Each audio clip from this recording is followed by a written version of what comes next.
മമ്മൂട്ടിയെ നായകനാക്കി ഗൗതം വാസുദേവ് മേനോൻ സംവിധാനം ചെയ്യുന്ന ചിത്രമാണ് Dominic and the ladies space. ഇന്നലെ റിലീസ് ചെയ്ത സിനിമയ്ക്ക് മികച്ച പ്രതികരണമാണ് എല്ലാ കോണുകളിൽ നിന്ന് ലഭിക്കുന്നത്.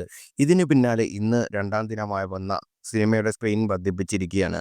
200-ൽ നിന്ന് 225 സ്ക്രീനിലേക്കാണ് ചിത്രത്തിൻ്റെ പ്രദർശനം വർദ്ധിപ്പിച്ചിരിക്കുന്നത്. മമ്മൂട്ടി കമ്പനി തന്നെയാണ് ഇക്കാര്യം സമൂഹമാധ്യമങ്ങളിൽ തന്നെ അറിയിച്ചത്.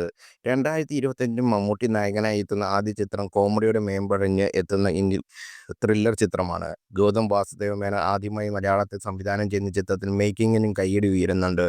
തമിഴ് ചിത്രങ്ങളുടെ ജീവിയം ഫാനായ മലയാളികളെ പ്രതീക്ഷയ്ക്ക് നിരാശപ്പെടുത്താത്ത ചിത്രമാണ് സംവിധാനം ഒരുക്കിയിട്ടുള്ളതെന്നാണ് പറയുന്നത്.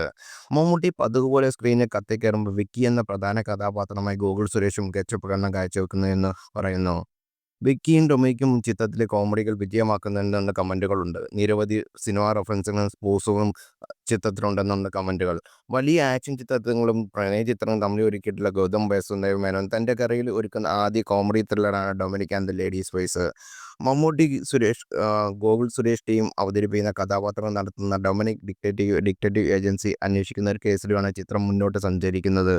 ഒരു പേഴ്സ് അന്വേഷിച്ചുള്ള ഓട്ടം അവരെ കൂടുതൽ സങ്കീർണമായ സാഹചര്യത്തിലേക്ക് എത്തിക്കുന്നതാണ് ചിത്രത്തിൻ്റെ ഇതിവൃത്തം.